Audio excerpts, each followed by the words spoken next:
And welcome to the second program of the World Affairs Council of Western Michigan's 2021 8-week Great Decisions program, with topics suggested by the Foreign Policy Association of New York. I'm Michael Vendetta, and I'm the Executive Director of the World Affairs Council. And on behalf of my colleague Eric Kubik and the Board of Directors of the World Affairs Council of Western Michigan, I welcome all of you. Thank you for adjusting with us as we program responsibly in this time of COVID-19. We hope that you will stay safe and show grace in your community. The Council's mission is to empower the people and organizations of West Michigan to engage thoughtfully with the world. We do that with the help of over 50 local companies, 11 educational partners, and many community members. Together, we seek to provide programming that is credible, objective, relevant, civil, and compelling. To change the world, we believe, one must first know the world. And you can learn more about what we do at worldmichigan.org. Tonight, we say thank you to Wolverine Worldwide as our series sponsor, to Blue Lake Radio and the Community Media Center as media sponsors, and a very special thanks to Bank of America as our topic sponsor for this day. After Mr. Baert's presentation this evening, there will be ample time for questions. You may type them into the YouTube comments section, or you may text them to 616-308-6560. And please exhibit civility to our guest and hospitality to others by asking questions that are respectful and succinct. We are pleased to have Tomas Baert with us, and we are grateful to him for his flexibility to engage us in this format. Tomas Baert is the head of agriculture and trade for the European Union Delegation to the US. Prior to moving to Washington in August of 2018, Mr. Baert was head of Unit for Trade Strategy at the European Commission's Directorate-General for Trade, DG Trade. He also coordinated DG Trade's work on the withdrawal of the UK from the EU and was part of the preparatory discussions on the future EU-UK trade relationship. From 2014 to 2016, he was an assistant to Director General for Trade, assisting on the Transatlantic Trade and Investment Partnership and World Trade Organization's negotiations. Between 2010 and 2014, he was based in Geneva, where he served as a first secretary at the permanent mission of the EU to the WTO, handling multilateral negotiations on intellectual property rights and rules and competition policy. He joined the European Commission in 2005 as a trade negotiator on service trade and investment. He was the EU's negotiator on trade and services and investment for the EU-India free trade negotiations, as well as a member of the team that concluded the EU-Korea FTA.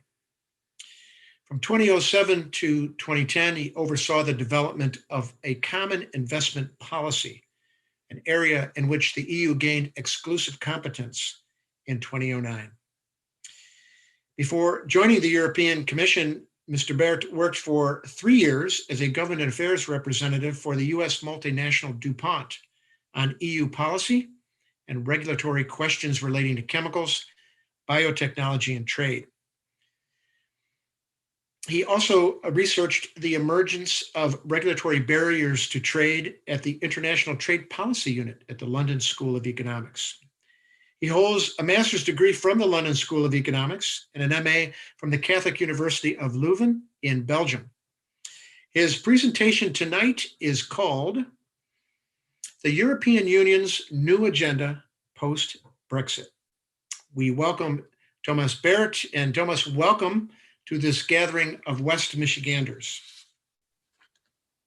Michael, thank you so much. I'm excited to be with you. Unfortunately, not physically with you. I would have loved to come out to Western Michigan, even in winter, but I'm doing this from the comfort of my home with the sun that is setting here in Washington, D.C.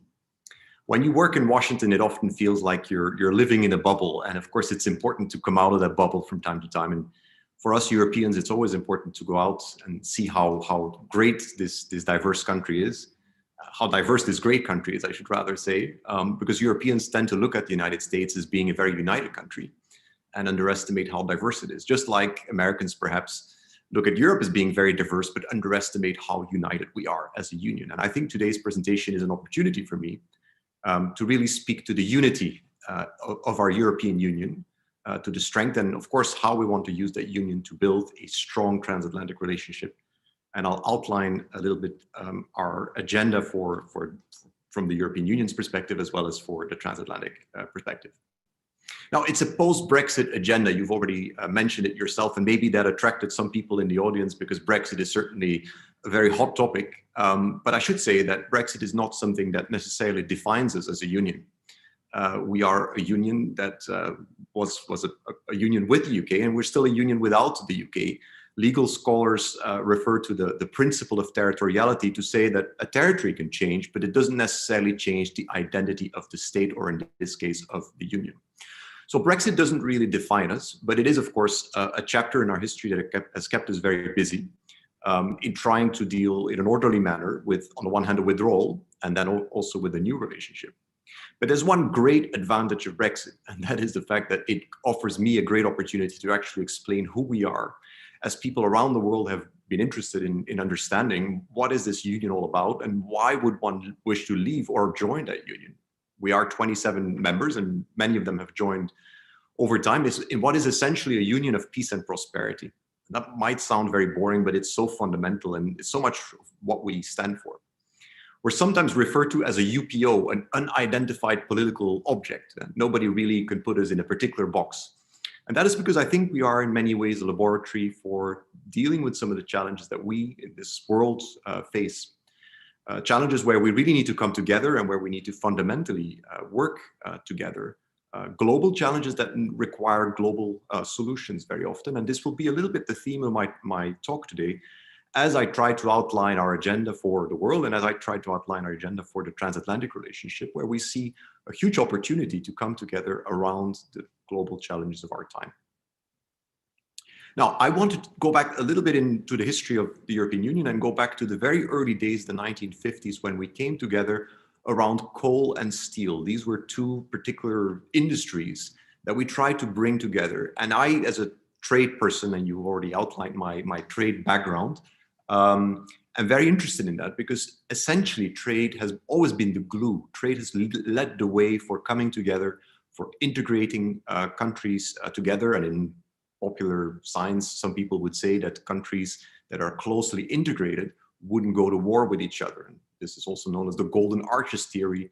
Countries that have McDonald's in their territories don't go to war with each other because precisely the levels of integration are so deep. And that will be a very interesting question, I think, in relation to what is sometimes called the new Cold War, whether or not the United States will engage with China in such a way, with the big difference, of course, being the question of interdependence.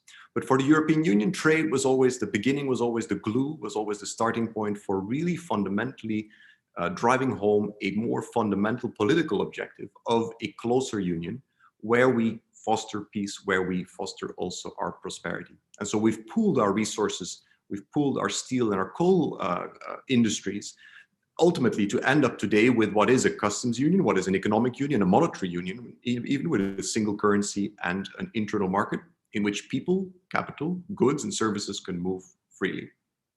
Now, people often don't realize that, but if you want to deal with the European Union on an area like trade, you have to deal with the Union, you have to deal with the European Commission. I'm in the very privileged position of speaking on behalf of 27 member states. So when you say, and you said that in introduction, one of the areas I worked on, which was investment policy, is an area of exclusive competence. It basically means that the Union is exclusively responsible for an area, and European Union member states do not speak anymore for that particular area. In very practical terms, when you would go to the World Trade Organization, where I was posted, as you mentioned, it means that I have 27 people sitting next to me to be silent, to not speak. And we speak with one voice, we leverage our single market, and we bring our collective weight into the scale. Now, you can already appreciate from a Brexit perspective that some countries might not always be comfortable with not being able to speak. And perhaps part of the reason was, a big part of the reason was, for the United Kingdom to take back control and to really be able to reclaim its voice on the international scene and to no longer be part of this internal market. But by doing that, it puts itself outside of the largest internal market in the world right now. where we fundamentally cooperate on all these issues, on economic issues, on environmental issues, and on many other issues. And of course, the question is, do you want to be part of a club? Do you want to be part of a membership? In which case, there are certain benefits, but there are also certain costs. And in this case, the UK took the sovereign decision, which we are sad about, but still the sovereign decision to leave the Union. And of course, the UK is still part of Europe. The UK will always be a friend and a neighbor and an ally, and we will be looking forward to working together with the United Kingdom. So Brexit doesn't really define us. What does define us is essentially our union of values and interests. And that is something that we have very much in common also with the United States. Now, in trying to outline a little bit the agenda for transatlantic relations, I actually want to start back in Brussels, the home of the European Union. Because when we talk about foreign policy and international relations, you will often go back to domestic agendas, and you will find that there is something that some scholars would call intermestic affairs. The distinction between domestic issues and international issues is very hard to make. Here in the United States, with the Biden administration, for example, we're seeing that domestic policy and foreign policy are considered to be two sides of the same coin in a paradigm that is now called a foreign policy for the middle class. It's certainly a vision that we share. What we do at home is fundamentally who we are and what we stand for, and through our external relations, our foreign policy and our trade policy, we project those interests and we project those values around the world. So it's our domestic agenda that we're taking to the international discussion, and it's the international sort of scene and platform that influences and informs essentially our domestic agenda. You will not be surprised, I'll have 4 priorities that I'll speak to. That the first priority is that of addressing the health crisis. The health crisis, of course, a global issue, is a global pandemic. And like with many other crises before, something typical happened in the European Union, in that Europe was criticized early on for not being quick enough to address the particular challenge of the health crisis, and to lead to calls for having more Europe, to have a stronger Europe, a stronger European response, because in a way, health policy was not an area of EU competence. So health was an area where the European Union came together and considered its basic formula that we are stronger together, and that what we do together, we do better. So health is, of course, the #1 example of how we need to work together, not just between the countries of Europe, but also with countries around the world. And we have done that in a very concrete manner, for example, on vaccines, where we have pooled our resources, like we did for steel and coal at the time, and said, okay, can we find a way to ensure that every European citizen has access to a vaccine, the best possible vaccine, as fast as possible, rather than avoid what is now sometimes called vaccine nationalism, the idea that we have, let's say, 27 individual responses to the same single problem. So the European Union has bought vaccines, has procured vaccines, has engaged in negotiations with all the manufacturers available, or at least the ones that are present on our market. And we have entered into a negotiation with a single voice, with our collective weight, with the view to provide equal access to all Europeans to those vaccines. And that sometimes comes with some teething problems and some discussion, but fundamentally, we believe in solidarity, we believe in coming together and in addressing together those challenges, such as the health issue. Now, the other priorities are also very much part of our domestic agenda. And we sometimes call it the twin transformation. The European Union wants to make a twin transformation towards a greener future and a more digital future. The green transformation we have actually called the European Green Deal, which is not to be confused with any other green deals that might be out there in the world or in Washington. But we have set ourselves the very ambitious target to become a climate neutral continent by 2050. We've done that as the first continent around the world, and we've seen, in fact, that many others have now followed, including China. And of course, the discussion is ongoing here in the United States to also achieve climate neutrality by 2050. That is a very ambitious target, and that is a target that we can only achieve together. But we also need to find ways to make sure that as we achieve climate neutrality, that we look at this in a bigger context, in a more global context, where the carbon that we do no longer produce and emit in Europe, that is not carbon that we import through, for example, products that may come from China or from other parts of the world.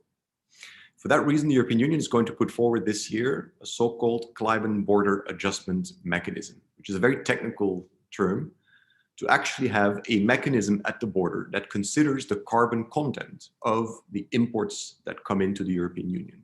Meaning that if we produce steel in an environmentally friendly manner or climate friendly manner in Europe, that we obviously want to make sure that we do not import so-called dirty steel or steel that has not been produced with those same standards in mind. And so that means there will be a mechanism, it could be a tax, it could be a tariff or another mechanism, that will indeed put a tax and a price on the carbon content of those products entering the European Union. So that is to say how we're working together, but how our own work needs to be seen, of course, in a global context, where ideally we want to work together with our allies and our partners to achieve climate neutrality and to address what is, in our view, the biggest challenge to this planet, and that is climate change. The digital transformation, that's the other part of the twin transformation, where we fundamentally believe that we want to unleash the power of technology, but we want to do that in a responsible manner. And we fundamentally believe that we need to have guardrails to the digital economy, where we protect consumers, where we protect privacy, where we protect also fair competition. And all those issues are areas in which the European Union has come forward with a number of proposals, numbers of pieces of legislation. And I would say we have taken the lead in the world in addressing some of the regulatory challenges, the legislative challenges that have come forward from the digital transformation. We are taxing digital companies because we want them to be taxed fairly, like all companies. That's a big issue. We want, of course, to make sure that whatever is illegal in the offline world is also illegal in the online world, including, of course, hate speech. So those are a number of examples on issues that we've worked on in the European Union, but those are also issues in which we believe the world needs to come together. And the transatlantic relationship is, in our view, the best starting point for that discussion, as we share values, as we share interests between the European Union and the United States in making sure, for example, that we have a human-centered approach to artificial intelligence, or that facial recognition software is being used in a responsible manner and is not being used to oppress people, and that we uphold our values of democracy, for example. So the digital agenda is indeed a very critical agenda on which we have taken firm and bold commitments at home, and we project those also in our international relations.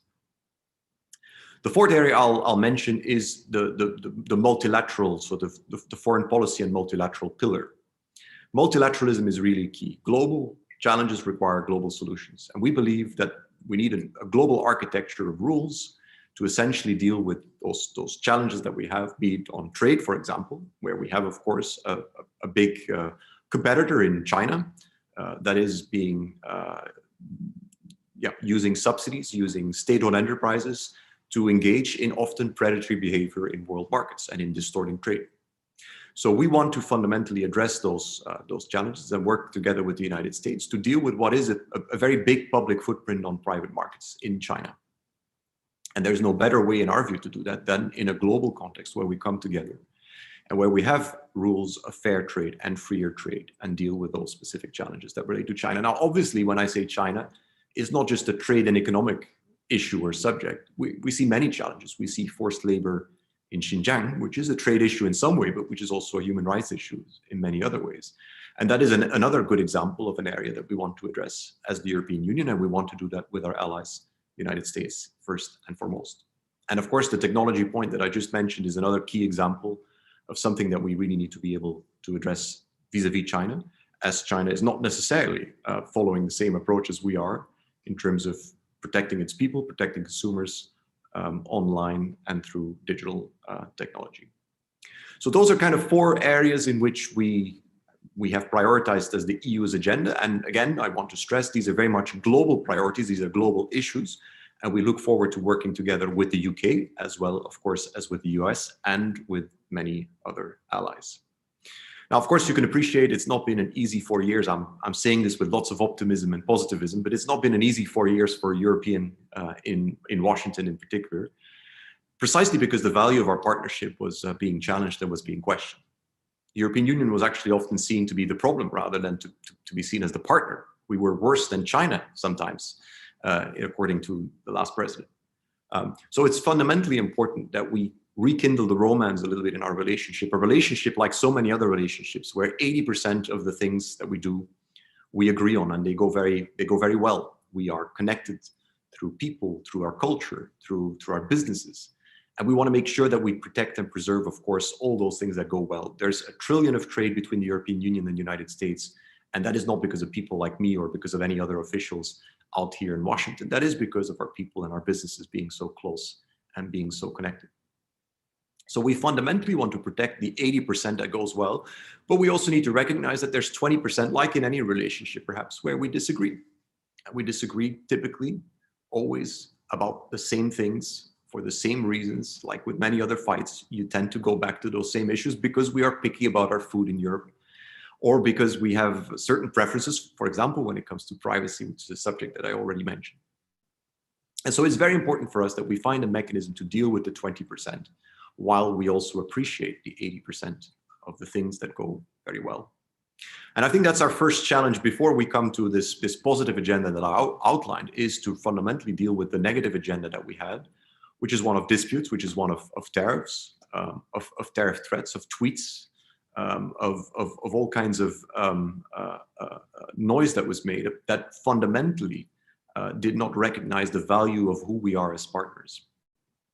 And so we will be looking forward to work with the new administration, the Biden-Harris administration, to address some of the trade tensions that we've seen, some of the challenges that we've had, including in large civil aircraft, the Airbus-Boeing dispute, or in steel and aluminum, where we have Section 232 tariffs, or on the dispute, for example, on digital services taxation. So those are all important issues where we want to turn the page on, let's say, more Trumpian trade policies, and fundamentally use the power of our partnership to address those global challenges that we see out there. So those are the four big areas that I see. I can leave it here, Michael, but I'm happy to take questions, or I'm happy to go on also, or dive into any other specific topic you want me to say more on. Oh, thank you, Tomas. It's a great way to get us started. Since we had Brexit in the title, I wonder if you could talk a little bit more about that. Certainly, it's been a topsy-turvy roller coaster negotiation and conversation, fraught with just all kinds of angst. But tell us how that's progressing at the moment, and how does that look from the EU's perspective now? Agreement has been made, and now working out the details of that. Where does that stand at the moment? Yeah, it certainly feels like there's no exit from Brexit. 2016 is when we had in June the vote in a referendum by the British people to leave the European Union. And it has actually taken until Christmas Eve of last year, 4 years later, to conclude a very big part of the Brexit discussion. The Brexit discussion consists of three parts. The first part is the divorce, as some people would call it. It's the actual withdrawal. This is the part where the UK left the club, and the UK had to deal with some of the issues that have to do with the fact when you seize a membership of a club. The biggest issue there was the border issue, but there's also the budget issue, and there was also a question of citizens' rights. And I'll say a little bit more about that. But so the first step was withdrawal. Withdrawal was difficult because it dealt with all these kind of touchy issues, including the bill, as some people would call it, or the question of the Northern Irish, the border on the island of Ireland, and I'll say a little bit more about that. But the other part was, and I jumped to the third part now, was the new relationship. So first you had to divorce, and then you had to define the new relationship. And of course, the new relationship was also a process that took time, because we had to fundamentally rethink how we would be relating to one another, how we would have our relationship, bearing in mind that this is not a relationship that we built up, but that we built down to some extent as we introduced certain barriers or certain issues that weren't there before. So those were two distinct steps. And the second step was a step in the middle, which was about building a transition period between the old and the new relationship, between the withdrawal and the new relationship, the new trade and cooperation agreement, as it is actually called, the TCA. And that took also about a year. So we had the first phase, which was about 2 years. We had another, even more than that, another year of a transition. And now we are in the new relationship, an agreement that has been concluded, that has been provisionally applied, and that is undergoing its first teething problems, as we're seeing, as we continue the domestic political debate on the ratification of that agreement. Now, why was some of this so difficult? And I'll pick out a couple of points. I already alluded to the border question and the question of how to deal with the situation on the island of Ireland. The Republic of Ireland and Northern Ireland share a same island. And of course, Northern Ireland is part of the United Kingdom. And we wanted to avoid that there would be trouble on the island of Ireland, as there had been in the past. And we wanted to uphold the Good Friday agreements of the late 90s, which were also concluded with US support and help. And we wanted to make sure that the peace on the island of Ireland would prevail. So the tricky thing was here, that as the UK left the European Union, basically some kind of border, some kind of distance would emerge between the European Union and the UK as a third country. But on the island of Ireland, we wanted to make sure that there would not be any infrastructure that would resemble a hard border, that could be challenged, that could sort of awaken some of the issues that were there. And so we had to come to a very subtle compromise there, where the rules on the island of Ireland, the rules of the single market are aligned, meaning that Northern Ireland rules will be followed. Northern Ireland will follow the rules of the Republic of Ireland, which are the rules of the European Union, while the Northern Irish part is part of the UK and is therefore also part of the customs territory of the United Kingdom. So a complex compromise that fundamentally had the shared objective of making sure that there was no hard border on the island of Ireland. And that issue took some time to negotiate, but took also some time domestically, I would say, in particular in the UK, as of course there were great sensitivities about this question. And as we've already seen now in the first weeks of the new year, with the discussion on vaccines, some of you may have seen and followed that we've had a debate about whether or not vaccines that are produced in the European Union would, COVID vaccines I'm talking about, would move freely into Northern Ireland. And indeed they do, as there is no hard border there. So that is just to illustrate some of the sensitivity, some of the difficulty that we've had in that discussion on Northern Ireland. Now, then moving briefly to the question of the new relationship, the UK had to make up its mind. As it wanted to leave the club, it could no longer claim to have the benefits of the club. And sometimes this is where people use the saying a lot that the UK wanted to have its cake and eat it. They wanted to be both part of the customs union and the single market of the European Union, while also have the advantages of being out. Now, of course, UK had to choose, and because of its choice and because of some of the red lines that it followed, the fact that it wanted to have, for example, an autonomous trade policy, that it wanted to set its legislation freely in a certain number of areas, including reject the jurisdiction of the European Court of Justice, it meant that we went to the model of a free trade agreement. A free trade agreement is an agreement which is substantive. It means that there's no tariffs, but it does mean, for example, that there are customs procedures to be followed. There are customs borders to be respected. And that means that we have indeed certain issues now that are consequence of this choice for a free trade agreement. There is no frictionless free trade, or there's no frictionless trade outside of the European Union, outside of the internal market. And so that is why the UK is now in a different arrangements with the European Union. And of course, we have special arrangements with a lot of our neighbors, including Switzerland, the European Economic Area, which comprises of Norway, Iceland, and Liechtenstein, for example, as well as Turkey. And so we will keep our neighbors close.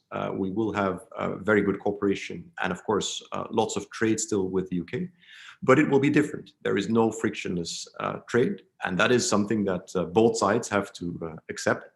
And the focus now turns to the implementation of this agreement, which still needs to go through the full ratification process. As mentioned, it is provisionally applied right now. And we'll see surely a lot more discussion. But at the same time, to answer your question, Brexit has happened. Brexit is a fact now. So that's why we are looking at a post-Brexit European Union now. The UK has left the Union. It's no longer part of its decision-making. It's no longer part of its internal market or its customs union. We have now a new arrangement in place for a new future. Thanks for that. Is that created some more animosities on the European continent? How are EU member countries looking at this? Is there tension there? Is there a negative feeling that has to be overcome? What about the other cost of Brexit? Well, I use the word divorce. I mean, there is a sad element to losing a family member. And this is a sovereign decision that we fully respect, I should stress. But at the same time, there's certainly a sadness in losing someone who was sitting around our table for so long and who was part of our discussions and who often contributed with lots of expertise and eloquence to European decision making, of course. At the same time, I think, to go back to my earlier point, I think Brexit has made clear a certain number of points, including the value of the European Union, the value of European integration. The club has certainly a certain value. The membership of the club has great value to European countries, and some that may have thought about, that may have doubts about the European Union, I think are reminded by the fact that leaving the European Union is quite a costly affair. And it can be quite cold out there in a way. So it is much warmer when we stick together and when we work together. So I think a lot of Americans, here, including here in Washington, actually ask me, so who's next? Is there anyone else going to leave the European Union? And I think we can comfortably say that as much as we, of course, respect sovereign decisions from our member states, but that everyone in Europe has really seen this history now as a good illustration of how valuable it is to really come together, and how closely integrated we already are, because it was quite hard to unscramble an omelette in this way, to sort of get the UK out of the internal market and out of the customs union. So quite a tricky issue. So I think we're committed to closer integration between 27 countries. I think the European Union still has great attraction to other members who or other countries that are looking to join. We still have a number of candidate countries out there. So our mission of bringing peace and prosperity to the European continent is still very much alive. And that is the mission that we're obviously also bringing to our international relations. Thank you. I want to remind listeners that you can ask questions through the YouTube chat comments area, and you can text them to 616-308-6560. What about the trade relationship between the U.S. and the EU? You mentioned some of the tariff tensions and issues that are there now. They're still in place. They're still there. So there's negotiation to be done there. But what's on the agenda for US-EU trade? What can American businesses look forward to post-Brexit with their relationship with EU countries? Well, that's a great question. First of all, yes, the tariffs are still there, Michael. So unfortunately, we are still confronted with tariffs on great European products, including wines and spirits, including cheeses and processed agricultural products, of which we, of course, have many. And our focus here in Washington is to make sure that we can rekindle the romance, as I mentioned, that we remove those tariffs, and that we can fundamentally turn the transatlantic relationship again in a productive relationship where we can focus on a more positive agenda. So the tariffs are certainly there. What is important is that when you have a fight, when you have a dispute, that you find a way to deal with it so that it doesn't spoil the rest. And I think that goes back to my earlier analogy. We fundamentally need to start a conversation now with the Biden-Harris administration on solutions to some of the issues that we've had, including the aircraft case, which is a 15-year long trade dispute that we've had, because we both love our aircraft, and we both believe we need to support our aircraft manufacturers, Airbus in Europe and Boeing in the United States, to build wonderful aircraft, including latest technology and environmentally friendly engines, etc. So we really need to come together, and it's a good example of an issue in a sector where we need to come together, not just because we don't want to cause harm to each other, but we rather want to support each other's markets, but also because we want to bring that value to the rest of the world. Right now, what we're seeing is that China is developing aircraft in a state subsidized manner. So 100% subsidized civil aircraft are being built in China. And that is, of course, not a model that we can adhere to and that we like. So it's very important for the European Union and the United States to come together and set the standard in a certain way. Now, our relationship is a deep one. It's a close interconnected relationship. But I would compare trade liberalization and trade negotiations a little bit to peeling an onion. Not just because it's an activity that may make you cry, but it is an activity where you need to work your way through different layers fundamentally. And I think in our relationship, we have worked our way through the first layers, the border issues, the tariffs. Those issues are largely resolved, and I'm not speaking now about those disputes. But we are fundamentally speaking about the behind the border issues, the fact that we are particular in the ways in which we regulate, for example, food safety, or the ways in which we regulate privacy and digital technologies. And so the promise that we need to address there, that we need to look at, is the question of, can we build a bridge between two systems that are different, but that are still compatible at the same time. And that we often do through mutual recognition agreements. Mutual recognition agreements is a way for saying, well, you are A and I'm B, but in certain circumstances, A can be similar or equivalent to B. And I recognize yours if you recognize mine. So that is the challenge that we have. So we are somewhere in our onion looking at those very specific barriers. And that really speaks to the challenge that we have. This is a close relationship. We are both built on free markets, on open markets, but we really need to look at those challenges. And we need to do that also with a bigger context in mind, with the context of the world out there, and the fact that not everybody shares our interests and shares our values. Maybe this is the time where I also can say a little bit more about vaccines, because something very curious has happened, which is that we were criticized very much by the Trump administration for the trade deficit, the fact that we export more to the United States than we import from the United States in the area of trading goods. Of course, we import far more services from the United States, including digital services in particular, than we export them. But President Trump and his team had a very sort of a focus on this trade deficit. And one of the areas in which we were criticized was actually vaccines, because the European Union is the world leader in producing vaccines. Of course, this was before COVID happened. And the US side was very reluctant, for example, to introduce and to negotiate such a mutual recognition agreement on the conditions for producing vaccines, which is a particular pharmaceutical protocol that is known as good manufacturing practices. And so this is a good example of an area that we can do more on to actually simplify the ways for coming together, for trading together, and for addressing some of those challenges. If you want to bring a car onto the market, you don't want to crash that car twice. You need to do a crash test in Europe right now, and you need to do a crash test in the United States right now. Isn't there a way of saying, well, can we just agree on crashing that car once and agreeing on the conditions for such tests before we put it onto the market? So those are some of the challenges, those are some of the issues that we are now looking at, and that is very much the agenda we are bringing to the table with the Biden-Harris administration. It might be too early to say anything about that, but is there some optimism on your part? Are there some channels open to start these conversations, or are we looking deeper into 2021 before there can be some, significant conversations done on these issues? Well, I think we got off on a good start in the sense that we have had the first leaders meeting in the G7 last Friday, and President Biden participated in the Munich Security Conference where our leadership was also present.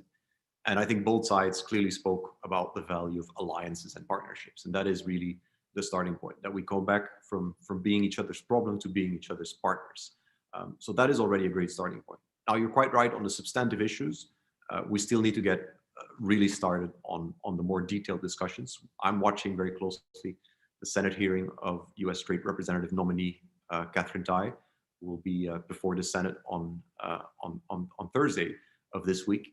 And of course, once she is in place, we hope to have an interlocutor with whom we can address all these challenges of the health agenda, the climate agenda, the digital agenda, as well as the world trade sort of agenda more globally.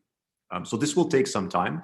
I think we'll be looking forward to those discussions, and we're certainly ready on our side to get going on that agenda. Yeah, thanks. The next two questions revolve around the two nations that kind of loom on the sidelines, but maybe not so much in the background. We talk about this with the U.S. and the EU. First one is Russia. So the question is, would you be kind enough to comment on the role of Russia in influencing the future course of EU politics and economies? And also some of the principal concerns of the EU member states in regard to Russia today. How does Russia's involvement with some of the member states and issues of both politics, but then also trade, the oil and gas that comes from Russia into Europe, how do all these things influence EU trade policy?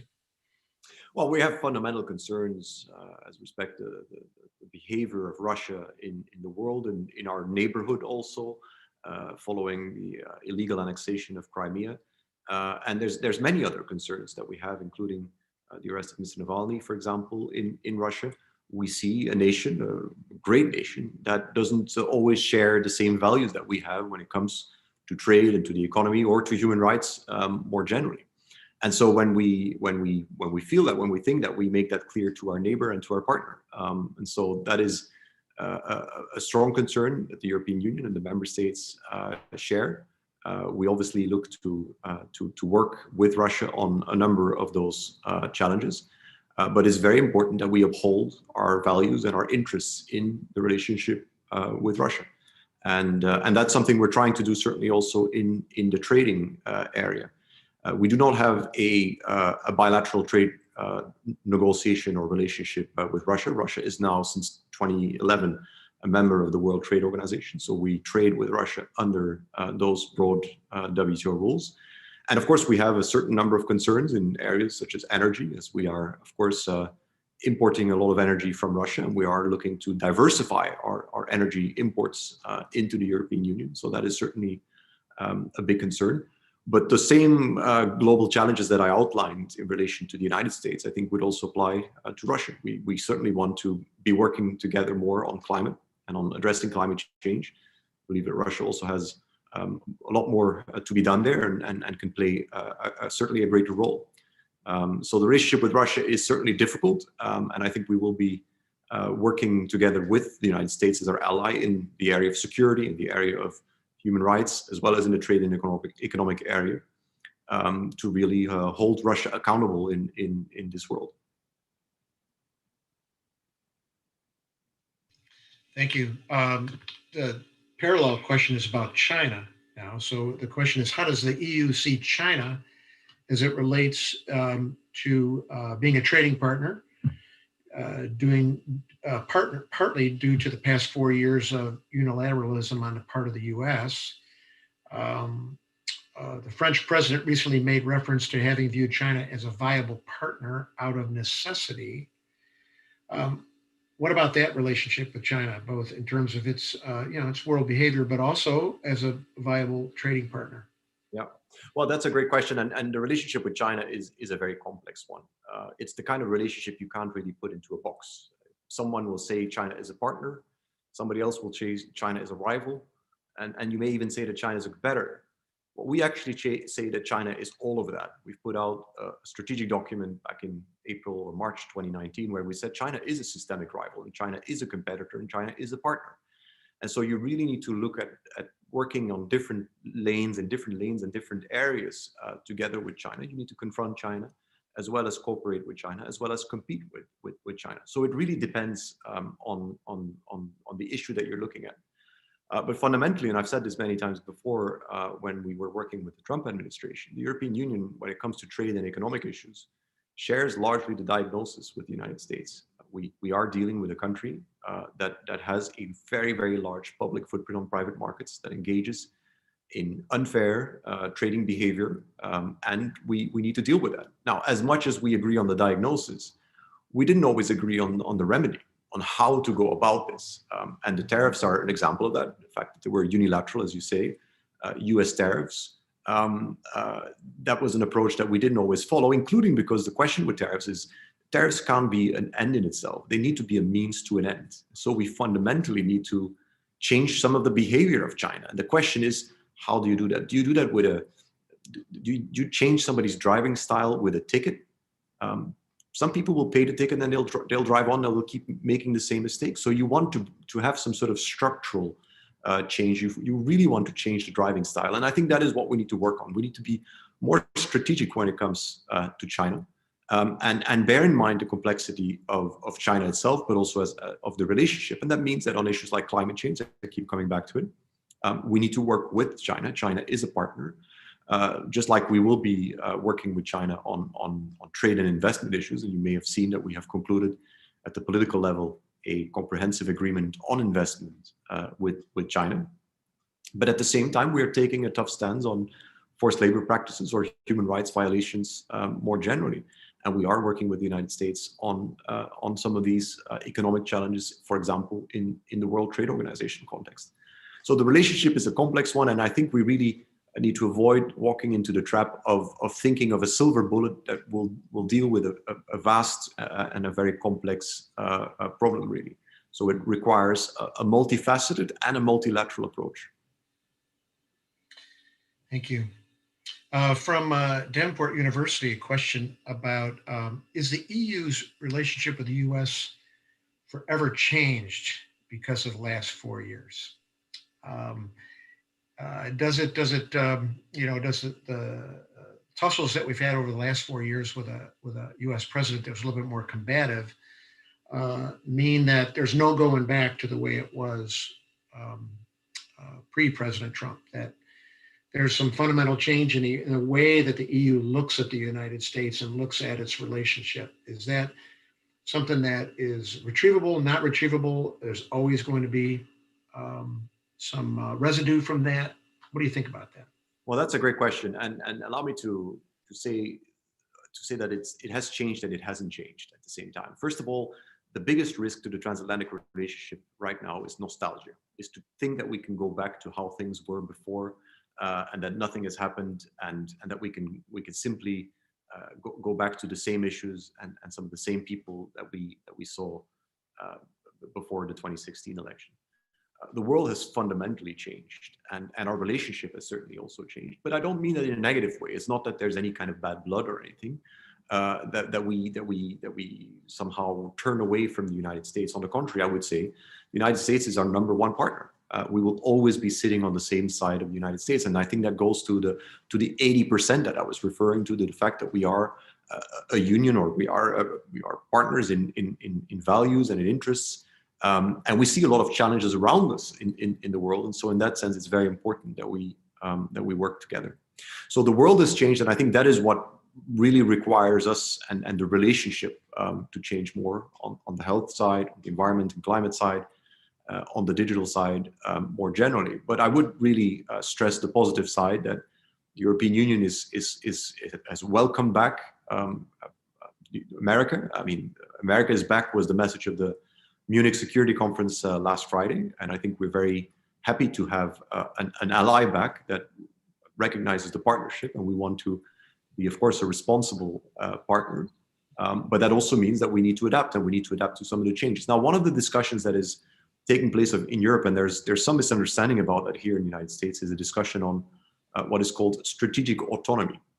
There's a lot of sort of debate about the fact that the European Union is trying to move away, perhaps, from the United States, and it's making its own decisions in certain areas. Well, we certainly are making our own decisions in many areas, but we're doing that always with our alliances in mind, and we'll do things together with the United States when we can, but we will act on our own when we must.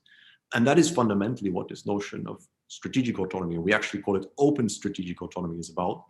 We will be strategic in our thinking.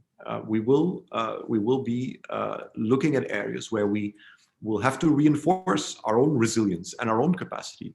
And I think that is very much in line with the messaging that we're hearing in the security and the foreign policy area with, for example, the question of burden sharing in NATO. We take that very, very seriously, of course. And I think the United States should fundamentally welcome a strong Europe, because a strong Europe means a strong America. And that is fundamentally the message, that we are also stronger together. Europe is a market. I mean, one of the reasons that George Marshall wanted to invest in Europe was to make sure that we have a great market out there and an ally, and that has certainly worked out. So think of it in those terms. Europe as a strong player contributes directly to the strength and to the prosperity also of the United States. And we're seeing that in the trade and in investment side very, very much. Wherever we go in the country, we see great European companies. Some of them even say, well, we're not putting any foreign flags here because we're seen as an American company. And that's great, because those are European companies that have integrated so well, just like we have integrated American companies. And you mentioned I worked for one at the very start of my career, for example, in what are very good paying jobs typically, which bring a lot of know-how and a lot of expertise. And we have built a very rich relationship that is more than a trade relationship. I would say we are an investment relationship right now. And that investment has meant that we trade even more with each other, because we're those firms and those factories are typically importing and exporting goods and intermediates in particular to one another. So that's how I would qualify our relationship. It has changed, but I would say certainly not in a bad way. Thanks. Assuming the EU and the UK are still defining their new relationship, what are some of the challenges the EU will have to confront without the UK as a member of the club? So how has the budget of the EU been affected? That's a large percentage of the EU budget. Yeah. No, that's certainly true. I mean, it's a loss for us too. Of course, we are still a union of 27 member states, but we lost one of our biggest member states, who obviously also contributed to the club, not just financially, but also with a lot of know-how and certainly a good standard of English. I'm sure our English in Europe will go down now that we no longer have the European Union, the UK rather, in our European Union. We still have the Irish, and in Malta they also speak English. So that is certainly a big issue. Well, first of all, the challenge for us was, of course, to make sure that we preserve the European Union and the integrity of our internal market and our customs union. We now have a neighbor that knows us very well, and that potentially can also engage into what some would call a race to the bottom. It could engage into competitive behavior that could cause us problems. We could have a tax haven at our doorstep. There was this idea that the United Kingdom might become a Singapore upon the Thames, for example. This idea that the UK could lower its levels of environmental or labor protection to attract investment and to attract trade, and that would really pose problems on us. So there are certain challenges, certainly from losing the UK as a member. From a trade side, I can certainly say that we lost a country that is very much about free trade, that has been a leader in free trade and in innovation. And so it's important that we sharpen our own saw domestically and make sure that we remain the most attractive and largest single market in the world, having lost the United Kingdom. And so that means we are challenged in some ways to do better and to be stronger also together, as we have a friend, but sometimes also a competitor on our doorstep, really. So there are a certain number of challenges, certainly from the EU side. We have a certain number of new resources that we're developing, new financial instruments that we're developing. And of course, we have had our own share of budget cuts, which were quite significant following the departure of the United Kingdom. So certainly it's not been without its challenges. At the same time, we're 27 and we're stronger. We trade with the UK, but far less than the UK trades with us. About more than half of the UK trade is with the European Union.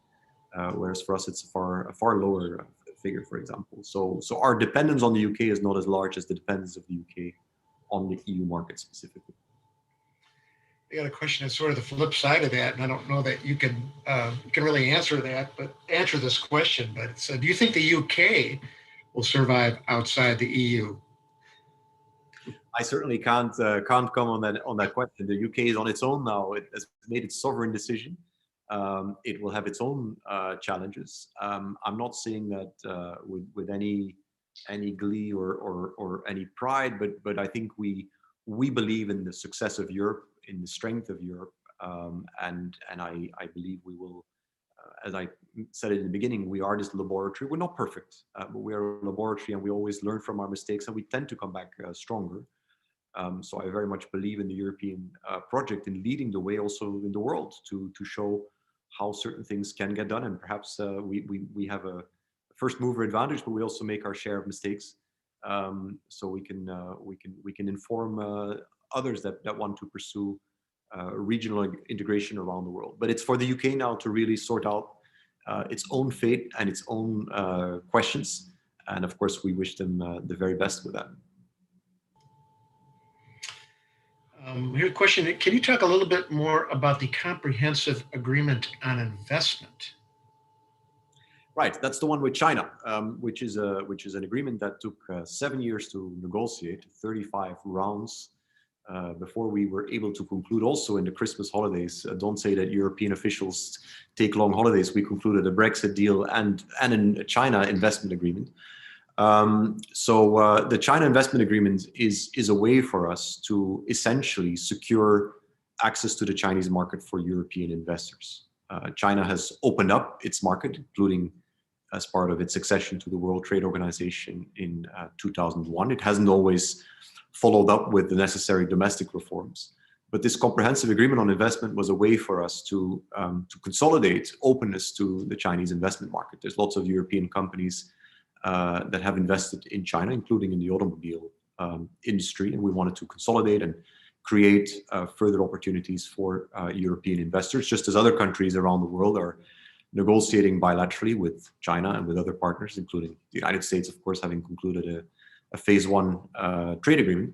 Now, that is an investment agreement, but the reason that we call it a comprehensive agreement on investment is essentially because we have added to that market access component, we have added provisions on sustainable development, which are labor and environmental rules, as well as on the so-called level playing field, which has to do with the fair conditions of competition that we want to create in China to engage in fair and free trade with China.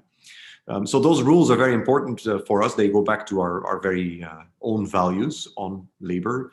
So we have referenced the ILO conventions of the International Labour Organization, and we have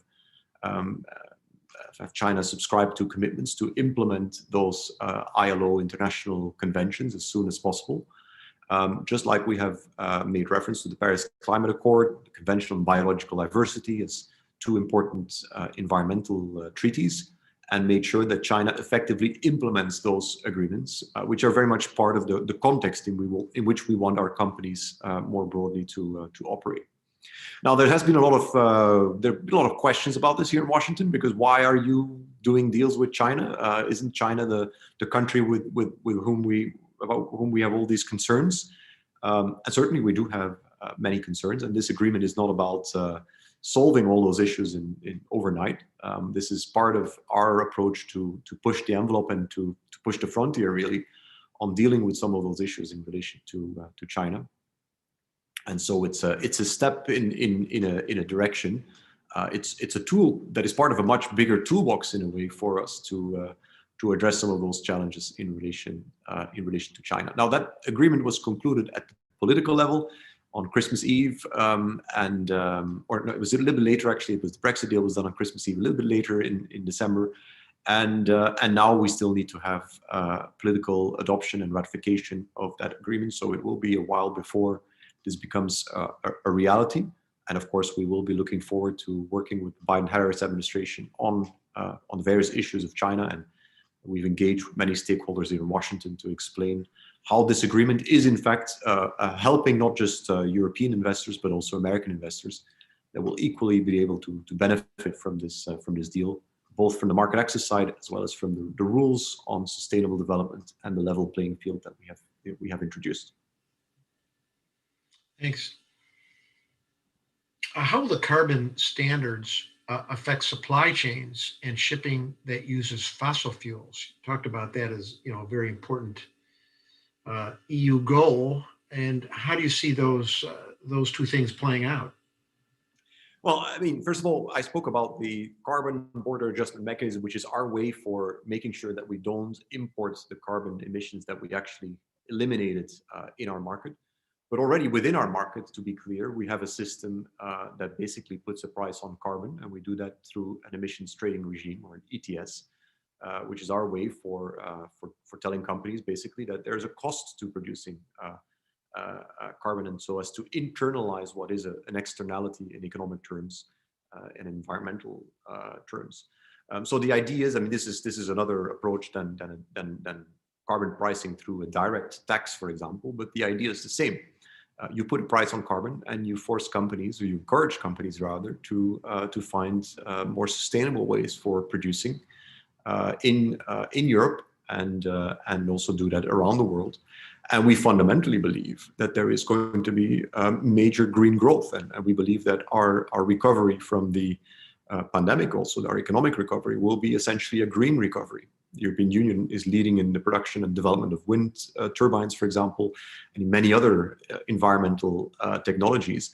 And by putting in place a system through some incentives, but also some constraints on carbon and on the emissions of carbon, we essentially push our companies to do better. And it means we have a leading auto industry, for example, that has and follows very high emission standards.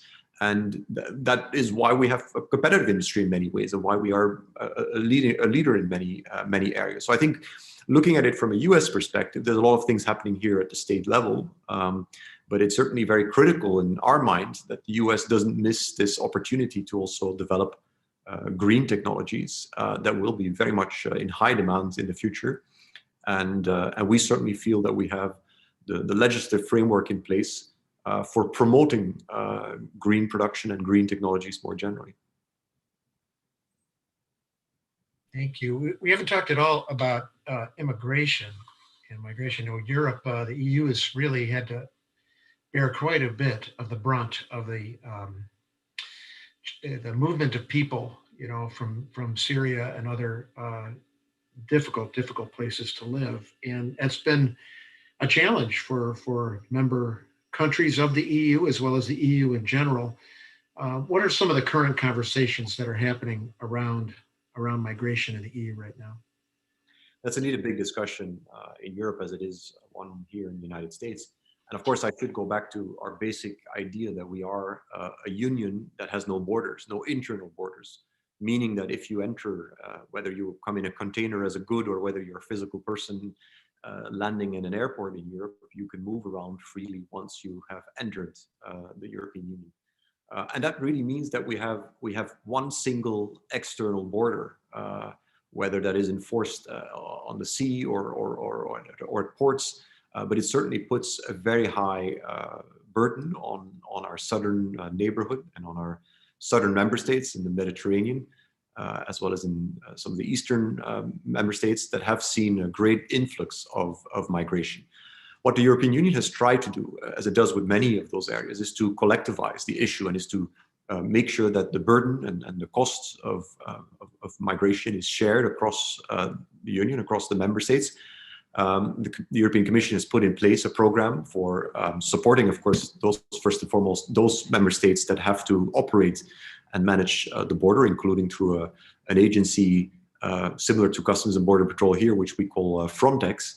And at the same time to ensure that migrants, wherever they come in, whether it's on the Greek island or on the shores of Italy, that they are not staying there, but that they are, let's say, equally spread across the territory of the European Union in some sort of, let's call it, burden sharing arrangement. But of course, the challenge is still there. And the bigger solution, in our view, is to reinforce and strengthen the development of our neighbors, be it in the Eastern Mediterranean or in the Southern Mediterranean. And that we try to do, of course, through development policies, through trade and through economic cooperation. But that, of course, is a longer term solution. That's not an area where we'll see immediate greater development. So our neighborhood policy, as I referred to earlier, is a very important part of what we do. Not everybody has to become or can become a member of the European Union. But we certainly have neighbors that we try to keep close and that we recognize that we need to keep also prosperous and peaceful if we want to keep peace and prosperity also on the continent of Europe. So it's not been an easy discussion at all, but it's still been guided by those same ideas of solidarity and of EU cooperation and of reinforced cooperation through European Union policies and through European Union institutions. Difficult problem.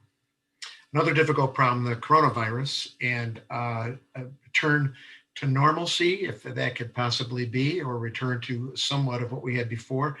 Are folks from the US banned from traveling to the EU right now? And if so, when might people be able to travel back to the EU? What's the progress of some of those kind of discussions? Right, that's a very important question. And of course, we want our people to be able to connect again, not only via Zoom, but also in person. So we certainly look forward to the day that we can lift the travel restrictions, which are indeed still in place on both sides, on the US side as well as on the EU side. And of course, it's critical that we work together and that we coordinate on these questions as we do on others, that we don't have one side taking a decision without consulting the other side, essentially. We are still very much part in the game that is called flattening the curve in Europe.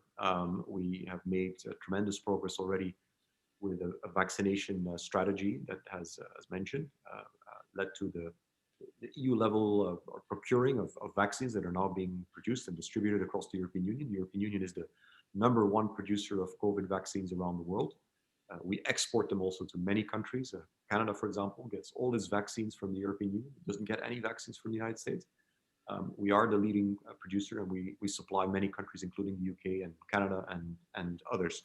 And of course, it is our hope that as we roll out the vaccination strategy, like here in the United States, that we are going to be in a better situation by the summer. But we don't have a specific timetable for the lifting of travel restriction or for easing some of the other restrictions that we currently have in place in the European Union. So that is something that is obviously being evaluated on a daily and on a weekly basis. And we will be looking for further coordination with the Biden-Harris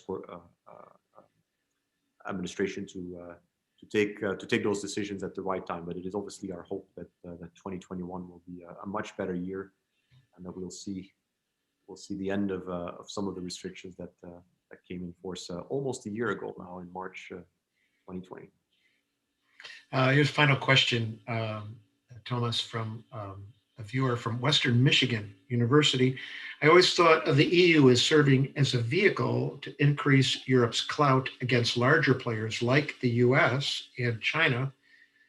Did Brexit reduce that, or maybe not, because they never joined the currency union?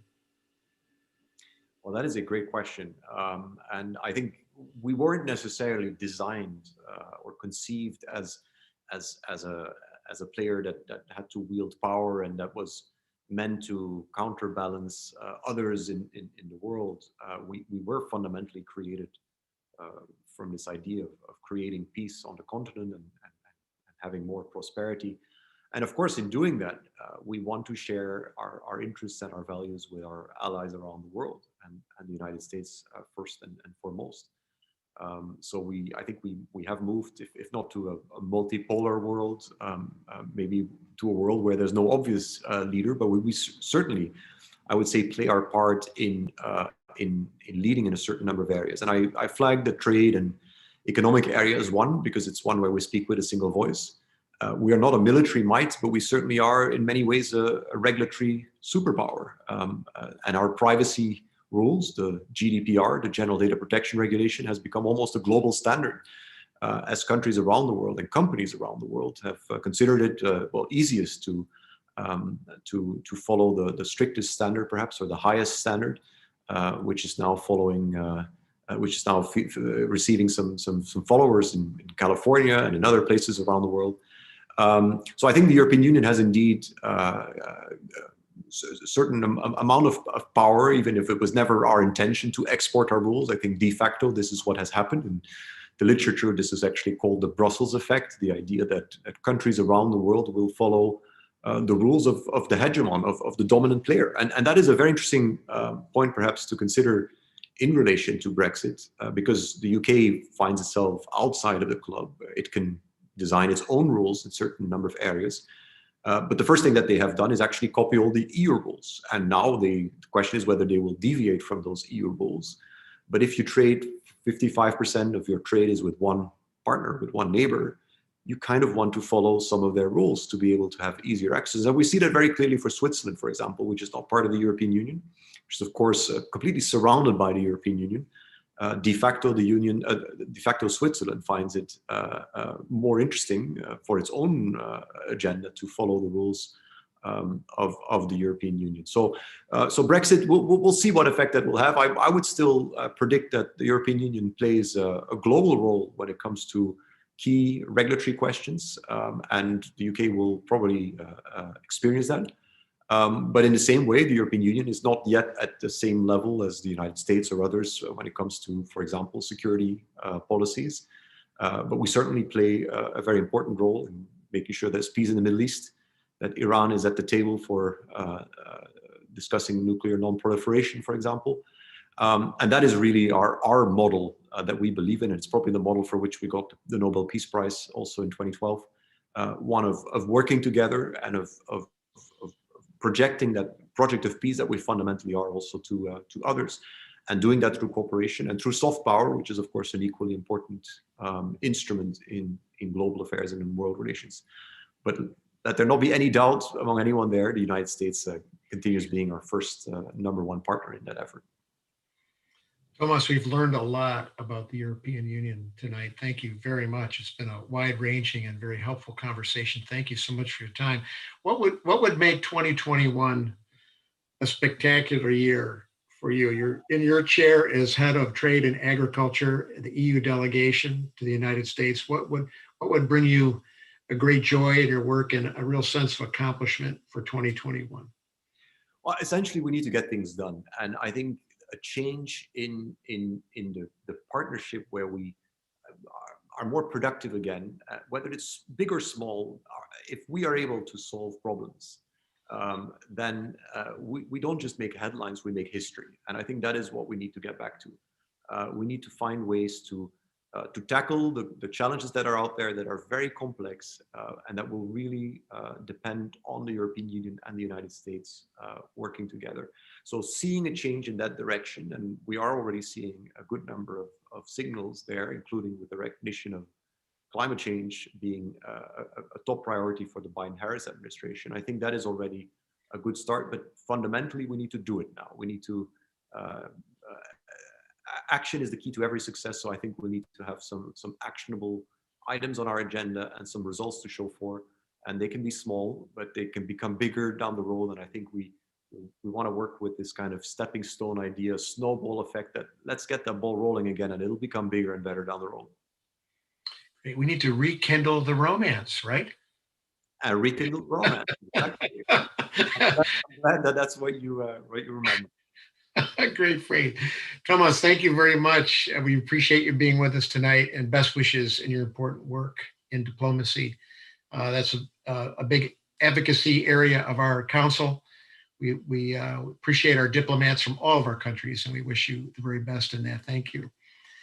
If you'd like to continue this conversation on the EU, you can join us for the Global Mixer, which takes place this Wednesday night at 7 p.m. You can register for it at worldmichigan.org/great-decisions 2021. It's an informal setting to talk about the presentation of this evening.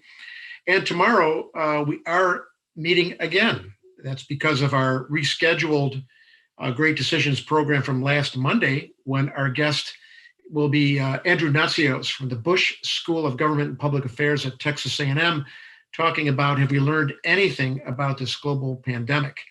And remember that Andrew cannot be with us because of what was happening in Texas last week. And we're going to reschedule it for tomorrow at 6 p.m. So come right back. Programs will be archived on YouTube. And when you're on YouTube, please like our channel and subscribe to it. Please join us again, and we'll see you. May all everywhere in the world stay safe and well. Good night.